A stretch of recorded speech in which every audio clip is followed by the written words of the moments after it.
Ada yang sakit? Ada yang bawa masalah? Ada yang lagi punya masalah?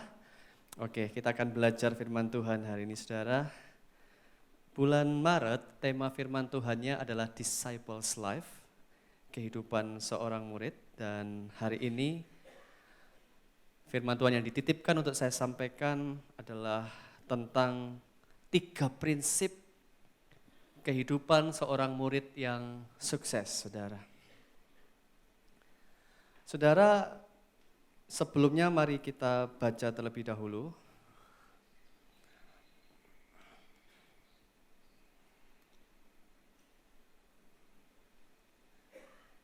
Matius 16 ayat 19. Kepadamu akan kuberikan kunci kerajaan surga. Apa yang kau ikat di dunia ini akan terikat di surga. Dan apa yang kau lepaskan di dunia ini akan terlepas di surga. Saudara, kalimat ini diucapkan Tuhan Yesus kepada Petrus. Kalimat ini merupakan sebuah hak istimewa yang diberikan kepada Petrus ketika Petrus berhasil menjawab pertanyaan Yesus. Sebuah tes, sebuah ujian yang ditanyakan oleh Yesus, Petrus menjawabnya dengan tepat oleh hikmat Allah, dan Tuhan Yesus memberikan sebuah hak istimewa, diberikan kunci kerajaan surga, dan apa yang diikat akan terikat, apa yang dilepas akan terlepas.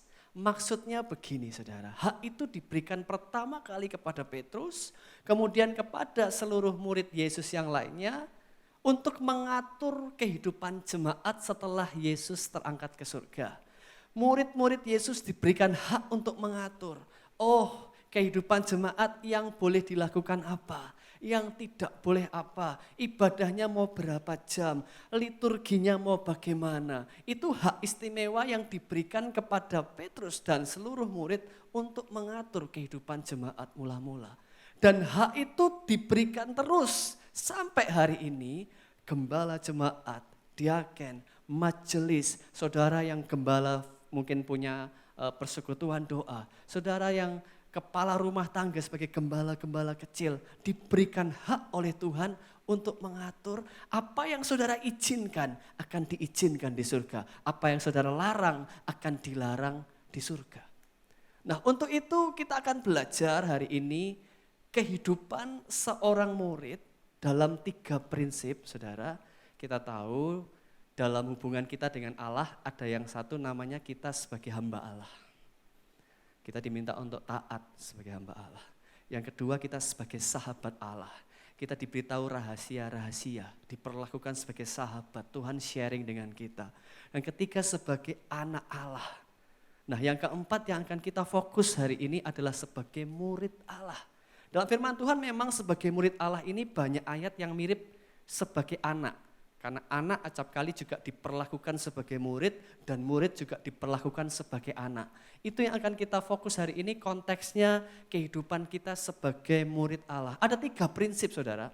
Yang pertama adalah faktor yang terpenting. Kita harus tahu faktor yang terpenting sebagai murid. Yang kedua adalah tahap mengerti. Dan yang ketiga adalah tahap ujian. Karena setiap murid, yang namanya murid pasti harus mengalami yang namanya ujian, saudara. Tahap yang pertama adalah faktor terpenting, saudara.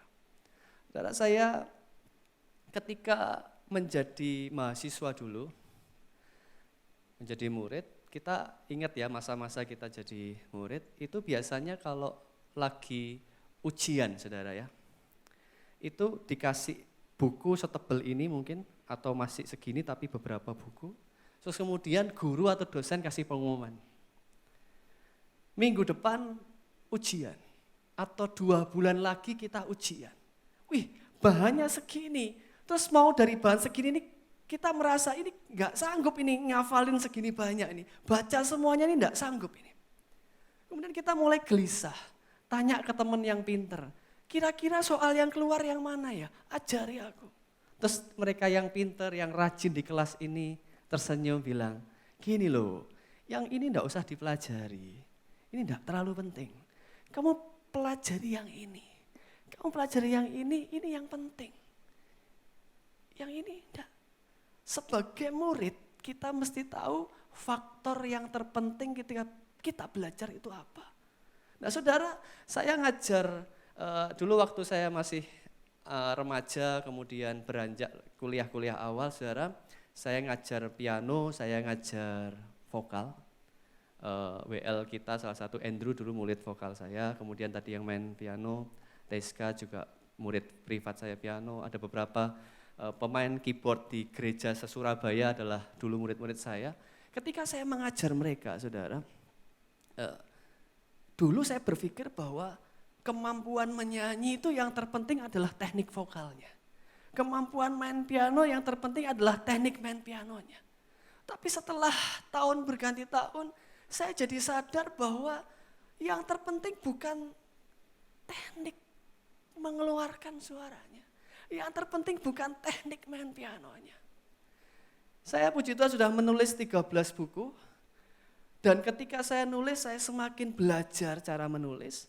Kemudian saya suka ketemu penulis-penulis. Ada penulis-penulis buku yang menurut saya bukunya bagus, saya tanya, Pak, bukunya keren Pak. Itu pakai teknik apa Pak? Cara nulisnya gimana? Dia bilang, loh aku nggak tahu teknik apa-apa, tapi bukunya bagus. Tapi saya ketemu juga penulis lain yang buka kelas cara menulis.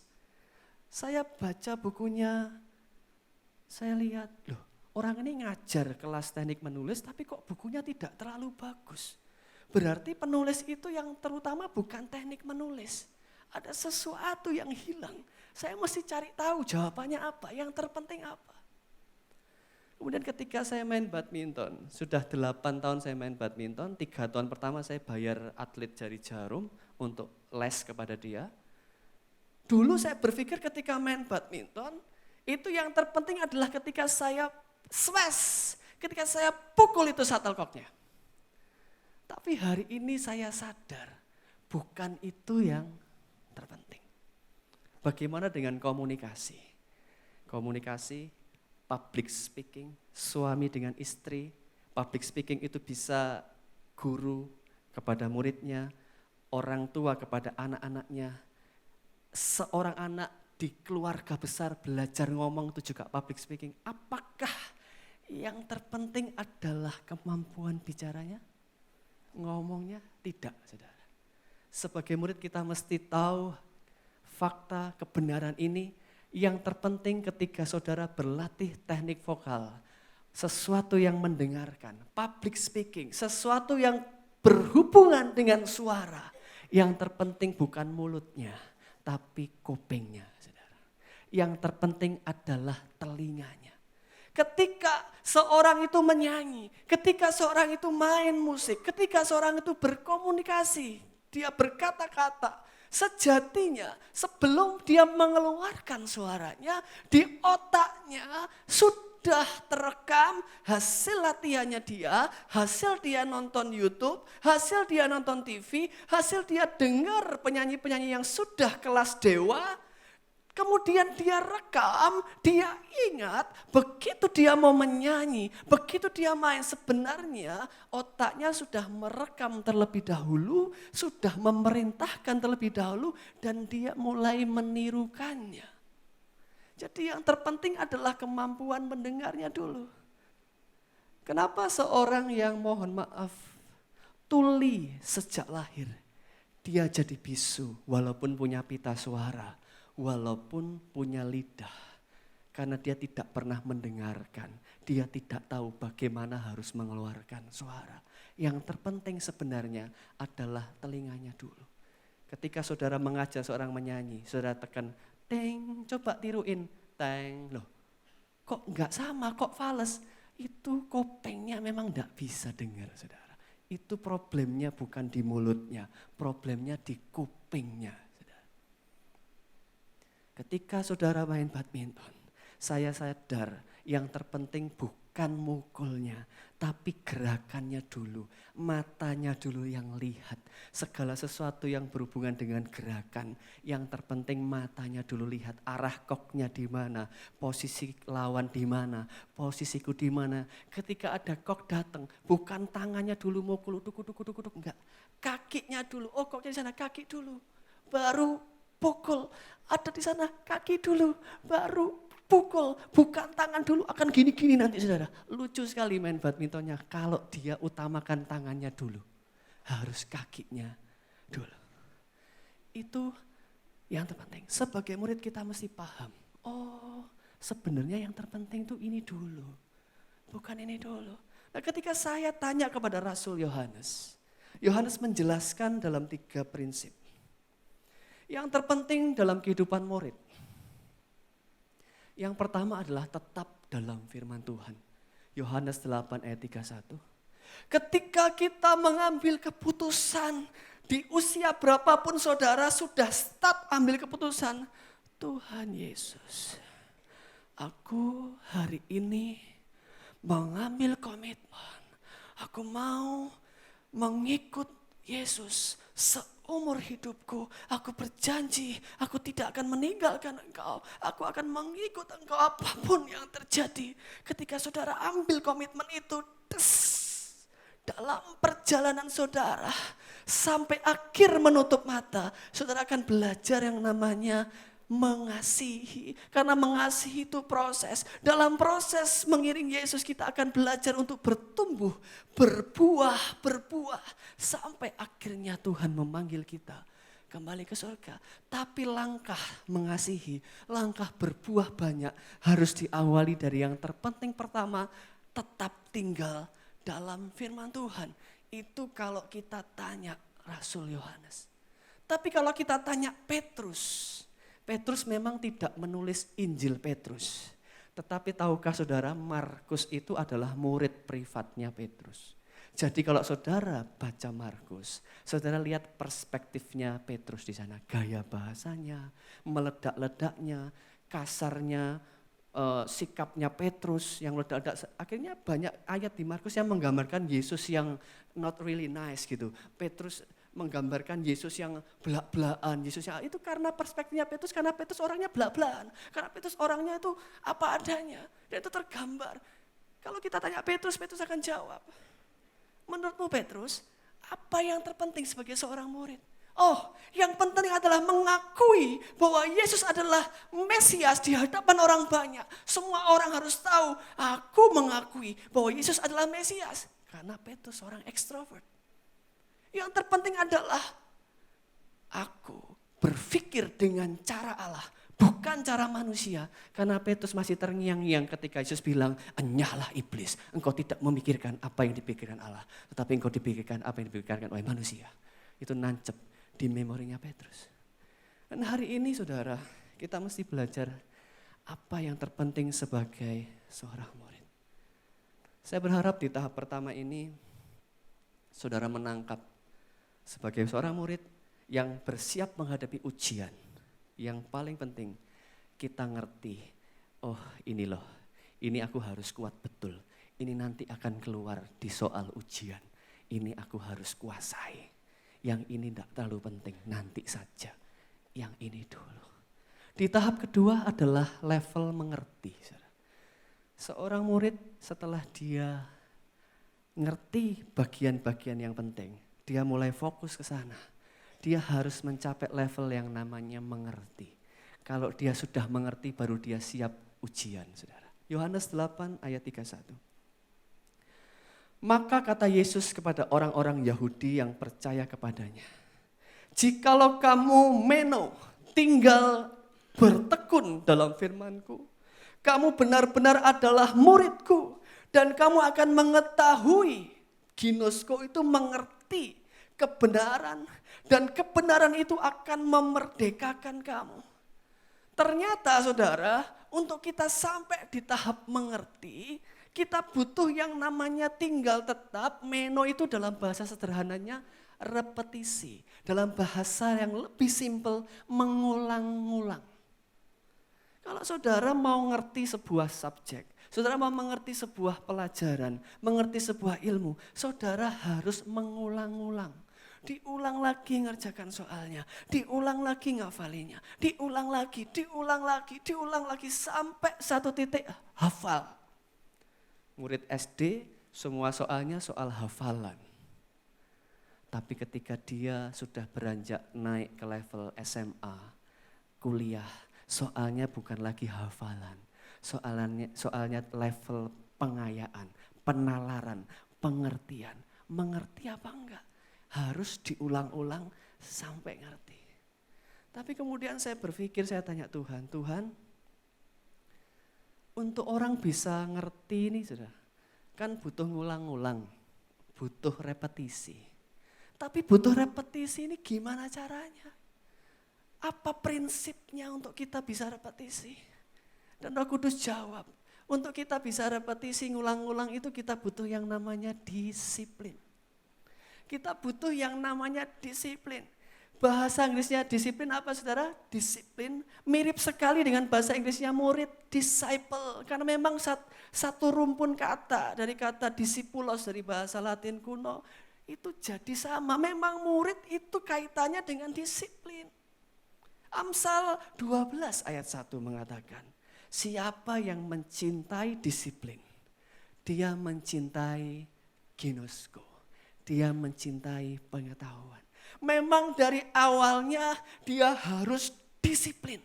Baru disiplin itu dia bisa ngulang pelajaran. Baru akhirnya dia tembus level paham. Puji Tuhan saudara, ketika saya dulu mahasiswa, saya diberkati Tuhan, kasih karunia melimpah. S2 saya 3,78 IPK. Saya ketemu banyak kesalahan yang saya sadari kok cuma 378. Kemudian S3 saya lulus terbaik di kampus 397. 397 ada 2 mata kuliah yang dapat amin. Kemudian kalau keluarga saya tanya atau teman-teman saya, gimana Ron nilaimu ada amin? Ada amin, aminnya 2 malah. Gitu. Jadi dari pengalaman saya sebagai mahasiswa, saya tahu pentingnya disiplin. Disiplin itu tidak enak, saudara. Disiplin itu menderita. Tapi bukankah hidup ini harus menderita? Bukankah hidup ini memang harus sengsara? Dan jika pilihannya ada 2. Pertama, hidup harus menderita. Memang pasti menderita. Tapi pilihannya yang pertama, menderita karena disiplin. Kedua, menderita karena menyesal. Saudara pilih mana? Kita pilih menderita karena disiplin, bukan? Marilah kita keras sama diri sendiri. Mari kita disiplin sama di sini. Karena kalau tidak, saudara akan menyesal. Saudara akan bilang, aduh telat, aduh gak bisa lagi. Saudara menyesal karena saudara tidak memilih sorrow, sengsaranya. Disiplin. Akhirnya dalam perenungan saya membuat quotation ini, saudara. Quotation ini, disiplin memaksamu bangun dari mimpi. Dan menempamu mewujudkan mimpi indah itu. Banyak anak muda suka berkhayal, aku pengen ini, aku pengen itu, aku mau jadi ini, jadi itu. Tapi bangun males-malesan, masih tergoda hal-hal yang lain, masih suka habisin waktu untuk hal-hal yang sampah. Bagaimana bisa mimpi jadi kenyataan kalau kita tidak disiplin? Saya berharap ini jadi berkat buat saudara. Karena pertanyaan berikutnya adalah bagaimana caranya disiplin? Bukankah ini tantangan buat kita semua? Suami istri karakternya beda. Satunya ekstrovert, satunya introvert mungkin. Anaknya beberapa beda-beda semua. Bingung mau didik anak dengan cara apa? Yang satunya bilang kita harus tegas marah, yang satunya bilang jangan, kita harus sabar. Anaknya juga bingung. Proses mendisiplinkan ini jadi misteri. Saya ketemu banyak pasien yang datang dan tanya, gimana nih anakku ini cerdas luar biasa tapi kok bandelnya tidak taat, disiplinkannya gimana? Oh ya Bu, ada tingkatan umur, ada caranya masing-masing. Umur segini caranya gini, umur segini caranya segini, umur segini sudah telat. Jadi harus hati-hati untuk setiap tahapan umurnya. Nah, tapi kita juga perlu tanya nanti pada Alkitab, apa kata Alkitab tentang cara berdisiplin. Tapi sebelumnya saya ajak saudara untuk merenungkan, apakah kisah ini adalah cara yang baik untuk mendisiplinkan seorang anak?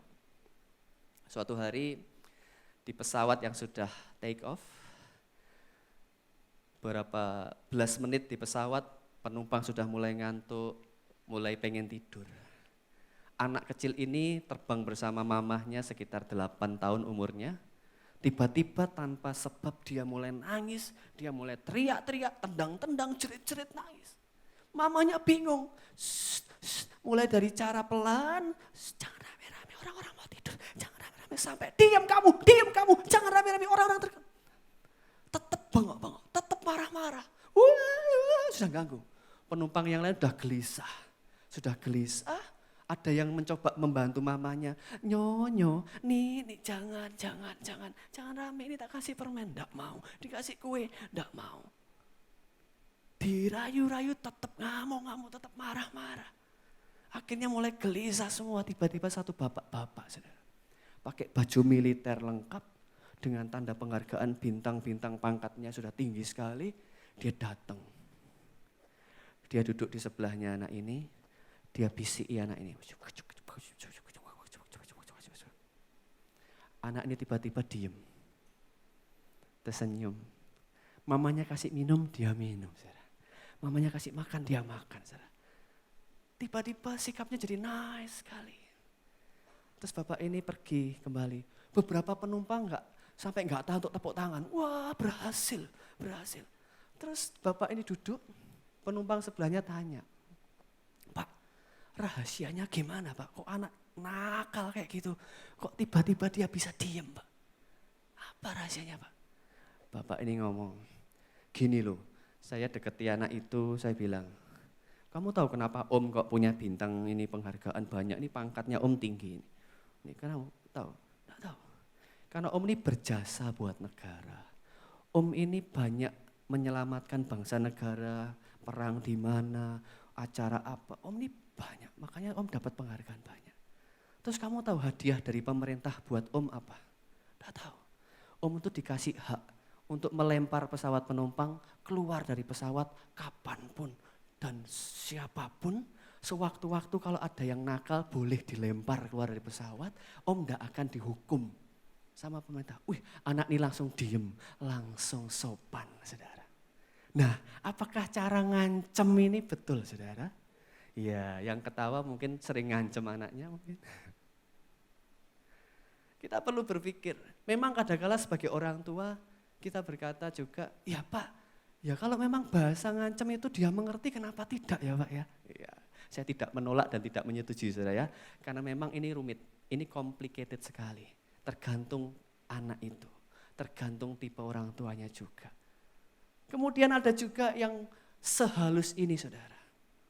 Kalem bahasanya, muridku, anakku.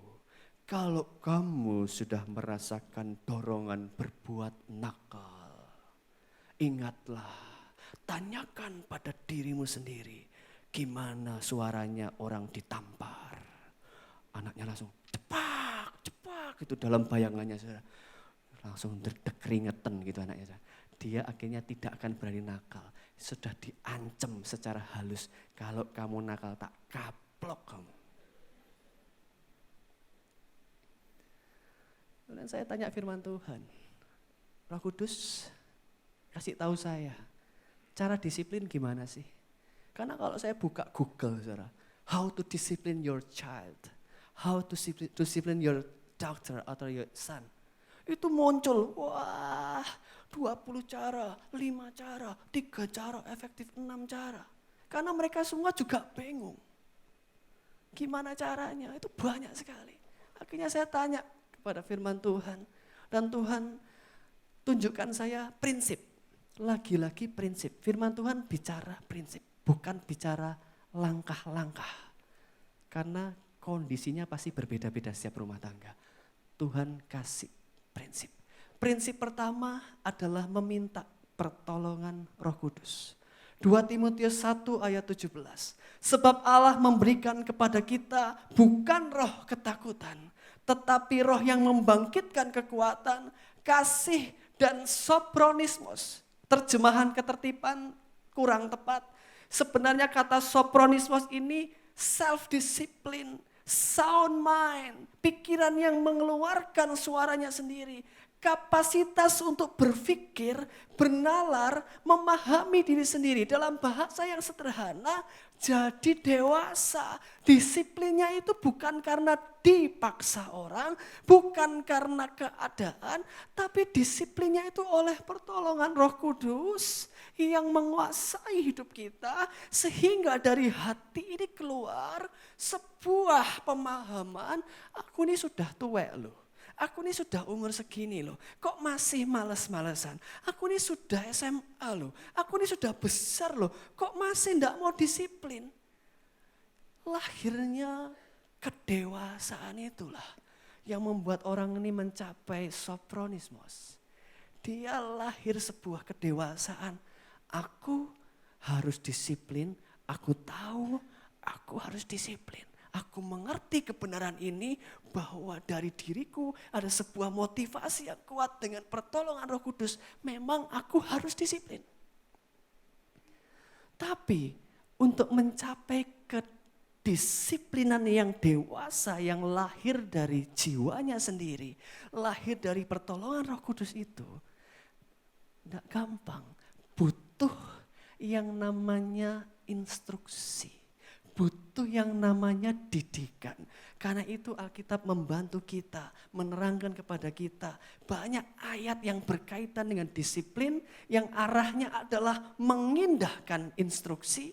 Yang saya ambil salah satunya saja Amsal 10 ayat 17. Siapa yang mengindahkan didikan, mukar, instruksi menuju jalan kehidupan. Jadi memang kalau kita belum sampai ke arah dewasa yang disiplin dari diri sendiri di sana, kita akan mengalami yang namanya ditegur orang.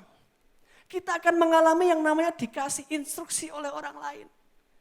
Nah kadang instruksi orang lain itu terlalu keras sampai kita tersinggung, sampai kita marah. Ya, jangan marah, jangan ngambek. Ketika kita mendapatkan teguran, mari mengindahkannya. Mengindahkan itu dari kata indah. Kita membuat teguran orang lain, instruksi orang lain itu menjadi indah. Oh, kalau aku ditegur, aku harus sadar Tuhan mungkin pakai orang ini untuk memperbaiki kesalahanku. Kadang memang orang itu negurnya kebablasan sampai kita terluka. Tapi juga kadang-kadang negurnya kealusan kita tidak kroso. Nah, kadang-kadang Tuhan sudah pakai yang alus-alus ini. Disendir, ditegur alus, gak kroso, kepala batu, jika duer, lu ngamuk, ngambek, repot jadi orang ya. Ini kita harus ngerti kalau kita sudah terbiasa mengindahkan instruksi, terbiasa ditegur, dibenerin orang, dinasihati, karena sebetulnya mereka orang-orang yang perhatian sama kita sampai mau negur. Kalau orang enggak perhatian, cuek, saudara, enggak peduli, mau salah silakan. Tapi kalau dia sampai keluar omongan, itu tandanya dia pengen kita jadi pribadi yang lebih benar. Dan kalau sudah terjadi, mari kita mengindahkannya. Mari kita memperhatikannya. Agar suatu saat kita sampai di level, aku sudah mengalami sopronismos. Disiplinku ini lahir dari kedewasaanku. Aku sudah tidak usah dipaksa. Aku sudah bisa disiplin karena kemauanku sendiri. Nah, kalau orang sudah keluar disiplin dari dirinya sendiri, dia sudah masuk bisa mengulang-ulang pelajaran. Ayo, aku mencintai ngulang-ulang pelajaran. Aku suka pelajaran ini. Aku ulang-ulang agar aku siap nanti ketika masuk ke tahap ujian. Karena setiap murid harus menghadapi ujian. Suatu hari seorang papa yang umurnya sudah sekitar 70 tahun, saudara. Dia hanya tinggal dengan anak gadisnya, istrinya sudah meninggal. Anak gadisnya semester 1 kuliah. Dia janjian untuk dinner dengan anak gadisnya. Dia sudah prepare ketika tiba-tiba anaknya telepon, "Pah, maaf ya aku enggak bisa nemeni papa dinner malam ini." Papanya bilang, "Oh never mind, next time." Enggak apa-apa, ada apa? Kok kamu nggak bisa? Aku harus tugas kelompok, Pak, kerja di perpustakaan. Oh nggak apa-apa, kamu sama temanmu kerja kelompok, boleh. Papa makan sendiri, enggak masalah. Papa ini, dia mulai nyiapin makan, dia makan, kemudian dia ingat anak gadisnya, oh dia lagi belajar. Dia bungkusin buat anaknya, beliin minum, beliin makanan. Kemudian dia samperin ke perpustakaan, itu jaraknya sekitar 10 km, 10 sampai 12 km. Dia sampai ke perpustakaan itu, saudara. Dia datang, dia cari anak gadisnya enggak ada. Kemudian dia tanya ke petugas perpustakaan sampai buka daftar tamunya, dilihat enggak ada, Pak. Oke, ya sudah. Dia keluar dari perpustakaan, dia setir lagi mobilnya, dia jalan pelan-pelan, tidak sengaja matanya lihat di sebuah kafe outdoor. Dia lihat anak gadisnya sedang duduk bersama beberapa temannya, lagi ngobrol, lagi makan, lagi minum-minum. Papa ini parkir, dia datengin anaknya. Anaknya begitu malu. Pak, enggak apa-apa, kamu sama temanmu. Enggak, Pak, aku sudah selesai, Pak, ayo, Pak. Papahnya suruh anaknya masuk mobil. Kamu masuk mobil ya. Kemudian papanya bilang, Papa ini sudah bilang ke kamu, Papa ini bisa terima semua kejujuranmu. Model jujurmu untuk apapun, dari hal yang sejelek apapun, Papa sudah siap, Papa akan nerima kejujuranmu yang seperti apapun. Nggak usah khawatir. Papa bisa nerima. Tapi yang Papa nggak bisa nerima, kok bisa anak gadis yang Papa cintai luar biasa, Papa besarkan, kok bisa bohong sama Papa, itu Papa nggak bisa ngerti. Itu Papa nggak bisa ngerti. Kamu jujur, apapun Papa bisa terima. Kok bisa bohong? Sekarang kamu setir mobilnya, Papa akan jalan kaki. Pulang ke rumah, kamu yang kasih lampu mobil supaya Papa tidak gelap jalannya. Papa ini berjalan kaki menuju rumahnya dengan tongkat. Anaknya dari belakang setir mobil pelan-pelan. Jalan kakinya sekitar 2 jam, saudara. 10 kilometer. Anak gadis ini bilang, saya baca kisah nyata ini di buku karangan Philip Yancey, Keajaiban Kasih Karunia Tuhan.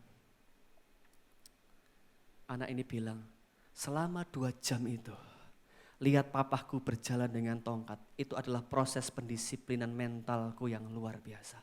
Papa enggak marah-marah, Papa enggak bentak-bentak, tapi dia mengorbankan dirinya sendiri. Dia menghukum dirinya sendiri, kok enggak bisa bikin jujur anaknya. Dia merenungi, apakah aku ini sebagai papa ini punya salah apa, sampai anakku enggak berani jujur sama aku. Sebuah contoh yang luar biasa. Gadis ini berjanji, aku gak akan pernah bohongi Papa lagi. Hari ini saudara kita belajar. Dan di tahap ketiga, kita masuk yang namanya cobaan. Kita masuk yang namanya tes. Setiap murid akan menghadapi tes. Kita buka Matius 16 ayat 15. Lalu Yesus bertanya kepada murid-murid Yesus, tetapi apa katamu? Siapakah aku ini? Maka jawab Simon Petrus, engkau adalah Mesias, Anak Allah yang hidup. Ini adalah tes soal yang ditanyakan Yesus kepada semua murid. Dan Petrus jadi yang nomor 1 jawab. Karena jawaban yang nomor 1 ini, Petrus jadi murid yang pertama menjawab dengan benar. Yesus bilang, benar, engkau mendapat hikmat dari Allah. Dan oleh karena itu, di atas gerejamu, di atas engkau Petrus, batu karang ini, di atas batu karang ini, Petrus artinya batu karang. Aku akan mendirikan gerejaku dan kepadamu diberikan kunci kerajaan surga. Apa yang engkau lepas akan terlepas, apa yang engkau ikat akan terikat.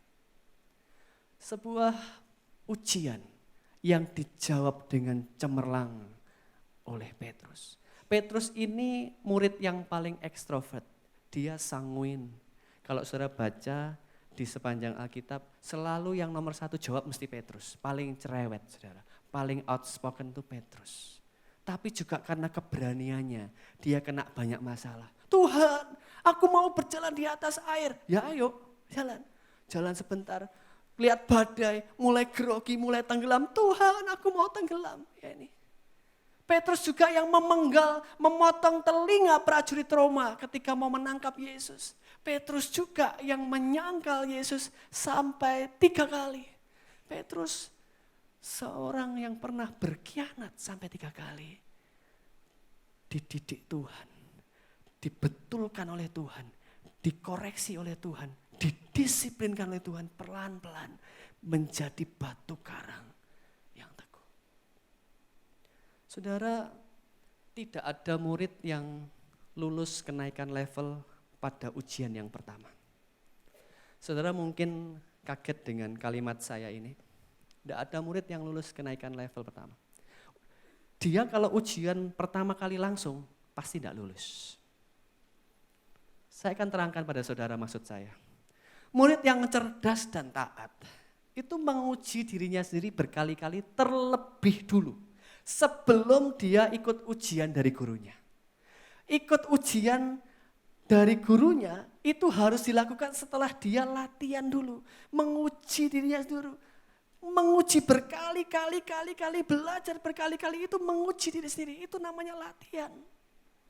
Ketika saudara sudah berlatih, dulu ketika saya melayani sebagai WL atau sebagai pemain musik tergantung jadwal, saya selalu tekankan kepada tim band saya, minggu kita pelayanan, hari ini gladi bersih kita anggap seperti pelayanan yang sesungguhnya. Mulai dari awal ibadah sampai selesai, benar-benar bayangkan ini suasana ibadah. Harus betul-betul memperlakukan seserius mungkin ini seperti suasana ibadah. Betul-betul praktekkan, ini ujian kita dulu. Nanti kita koreksi salahnya di mana, kita latihan lagi. Begitu seterusnya. Jangan pernah tanpa latihan, tanpa menguji diri sendiri terlebih dahulu. Lalu tiba-tiba langsung yowes, langsung ujian. Saudara kalau langsung ujian tidak pernah latihan, saudara langsung ujian tidak pernah menguji diri sendiri, saudara pasti gagal. Mau belajar apapun, ilmu apapun, perlu yang namanya latihan. Baru saudara pasti bisa lulus. Dan saya akan menerangkan saudara yang namanya Jehovah Nisi. Saya sudah menerangkan tentang Jehovah Jireh di ibadah yang dulu. Hari ini saya akan mengajak saudara untuk memahami Jehovah Nisi, Keluaran 17 ayat 15. Ketika itu Musa memimpin bangsa Israel untuk mengalahkan bangsa Amalek. Ketika tangannya terangkat, Israel menang. Ketika tangannya turun, Israel kalah. Musa belajar, ketika aku angkat tangan, Allah turun tangan dan Allah memberikan kemenangan. Dan akhirnya di akhir kemenangan itu, Musa mendirikan mezbah dan dia menamai Tuhanlah panji kemenanganku, Jehovah Nisi. Dan saya akan membukakan rahasia firman Tuhan pada saudara. Sejatinya kata Nisi itu berasal dari kata neseh yang artinya ujian. Artinya cobaan. Jadi yang namanya ujian, cobaan, naseh itu asal kata yang turun menjadi nisi, kemenangan. Yang turun menjadi nisah, cobaan di Kejadian 22 ayat 1. Dan juga nes yang berarti mujizat. Dari sini saudara, saya menjadi mengerti Tuhan, bahasa Ibrani itu indah ya, unik sekali. Dari kelompok kata ini kita bisa tahu mereka semuanya itu keluarga, kerabat. Jadi kalau saudara mau mengalami mujizat, saudara mau mengalami kemenangan, saudara mau mengalami keajaiban, saudara mesti mengalami yang namanya ujian. Tidak ada Jehovah Nisi tanpa ujian. Tidak ada Jehovah Nisi tanpa cobaan. Ketika saudara menghadapi cobaan, bilang, puji Tuhan, aku akan terangkat, aku akan dimampukan Tuhan untuk mengalami kemenangan. Kita buka sama-sama Kejadian 9 ayat 13. Kita akan baca bareng-bareng ya, Kejadian 9 ayat 17.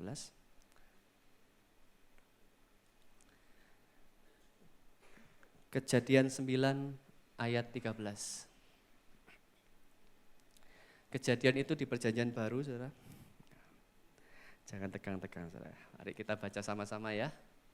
1, 2, 3. Busurku kutaruh di awan, supaya itu menjadi tanda perjanjian antara aku dan bumi. Saudara, busur itu apa, saudara? Busur itu pelangi, boleh. Tapi saudara mesti ingat lebih dalam lagi. Busur itu alat apa, saudara? Alat memanah. Alat memanah itu berarti panah digunakan untuk perang. Busur itu alat perang. Ketika Tuhan menaruh busur, itu Tuhan menyatakan perang sudah selesai, Nuh sudah menang. Ini cobaan yang maha besar karena untuk pertama kalinya habis seluruh bumi, tinggal Nuh dan keluarganya. Ini enggak main-main. Cobaan yang luar biasa. Sehingga Nuh begitu menang, dia mendapatkan sebuah tanda busur sebagai tanda kemenangan. Jehovah Nisi juga bicara tanda, ada panji, ada bendera yang ditancapkan ketika menang. Seperti pendaki gunung ketika dia menaklukkan gunungnya, ketika dia menang dari gunungnya masing-masing. Di atas puncak gunung itu mereka akan menancapkan bendera, aku pernah di sini. Dan tahukah saudara, pola yang Tuhan kerjakan ini sama. Tuhan itu hobinya, sukanya kasih tanda, meninggalkan jejaknya. Pelangi adalah jejak Tuhan. Bendera adalah jejak Tuhan. Dan Tuhan hari ini juga bekerja dalam hidup kita, meninggalkan jejaknya. Jejaknya bisa dua macam, saudara. Yang pertama bisa kena di memori kita, yang kedua bisa kena di fisik kita. Di memori kita. Ketika Petrus, dia dengar kekeraya 3 kali. Saya membayangkan Petrus akan hancur hati, Tuhan. Aku sudah mengkhianati Engkau 3 kali. Aku sudah menolak mengakui Engkau. Hancur hati berulang-ulang. Ketika Yesus sudah terangkat, dalam perjalanan hidupnya, Petrus akan terus teringat jejak yang ditinggal Tuhan. Setiap kali dia dengar ayam berkokok, dia akan hancur hati. Dia akan terngiang-ngiang Tuhan. Dan ini membantunya terus menjadi murid yang kuat seperti batu karang. Dia menginjil kemana-mana. Dan sampai akhir hidupnya, saudara. Ketika akhirnya Petrus dieksekusi hukuman mati. Saya membayangkan dia di ujung mautnya. Dia masih teringat kukuroyok. Dan dia bisa berkata dalam hatinya, Tuhan, kalau dulu aku mengkhianati Engkau 3 kali. Jejak yang Kau tinggalkan di dalam memoriku membuatku kuat. Hari ini aku mati dengan iman yang setegar batu karang. Tidak tergoyahkan, aku mati di dalam Tuhan. Jejak yang ditinggalkan Tuhan juga bisa berupa lubang di tangan bekas paku yang ditunjukkan kepada Thomas. Kamu percaya? Jejak Tuhan juga bisa ditinggalkan kepada kita dalam bentuk fisik di tubuh kita. Tahun 2002 saudara saya kecelakaan, patah tulang 3 di wajah saya, bibir saya robek sampai ke pipi, gigi saya lepas 3, bibir saya sobek sampai ke pipi. Bengkak, dokter enggak bisa operasi, bilang tunggu 5 hari bengkak kempes baru kita bisa rekonstruksi, baru kita bisa operasi. Dengan kondisi bengkak, saya tidur di malam kedua saya rasakan ada tangan yang menjamah. Saya bangun, saya pikir suster mungkin ganti apa. Tidak ada siapa-siapa. Malam ketika saya rasakan lagi tangan yang menjamah. Dan hari kelima bengkak kempes, dokter datang periksa. Loh Ron, ini tidak perlu operasi. Tulangmu sudah nyambung semua. Saya bilang, oh iya. Saya yang skeptis, saya yang kritis, saya yang tidak mudah percaya. Saya yang selalu bertanya, itu beneran mujizat? Masa sih? Masa sih? Jak-jak bohong. Seperti pendeta itu yang ketahuan bohongin. Seperti itu yang rekayasa mujizat. Jangan-jangan.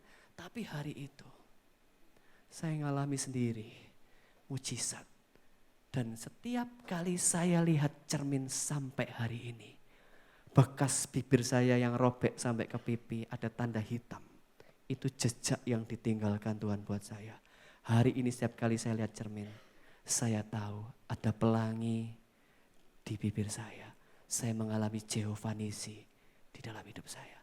Saudara mungkin juga mengalami, saudara buka baju dan lihat bekas operasi di tubuh saudara. Saya sharing ini kepada hamba Tuhan di Bandung, salah satu gereja terbesar di sana. Dia tunjukkan, Roni, Om juga punya tanda bekas operasi besar. Aku pernah hampir mati dan Tuhan tolong. Siapapun saudara, engkau hari ini mungkin punya masalah. Engkau mungkin punya masalah ekonomi, engkau punya masalah dengan keluargamu, engkau mungkin punya masalah di bisnismu, anakmu dengan suamimu, apapun masalahmu. Kalau kau sekarang menghadapi ujian, mari datang pada Tuhan, minta Roh Kudus memberi kekuatan dan engkau akan mengalami Jehovah Nisi. Engkau akan mengalami kemenangan demi kemenangan. Engkau akan mengalami kemenangan demi kemenangan. Engkau akan mengalami kemenangan demi kemenangan. Kalau ada ujian, ada cobaan. Terima kasih Tuhan. Aku dapat ujian. Berarti aku sudah waktunya mempraktekkan kedisiplinanku dan pemahamanku.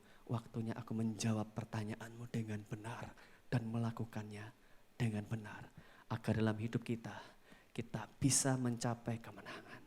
Sebagai murid, tahu faktor yang terpenting. Mengerti dan itu dibentuk dengan disiplin. Dan kemudian kita siap menghadapi cobaan agar Jehovah Nisi hadir dalam hidup kita. Dan beberapa dari kita akan dipercaya Tuhan hak khusus untuk jadi diaken, jadi majelis, jadi gembala yang bisa mendapatkan hak khusus untuk mengatur kehidupan berjemaat. Tuhan Yesus memberkati.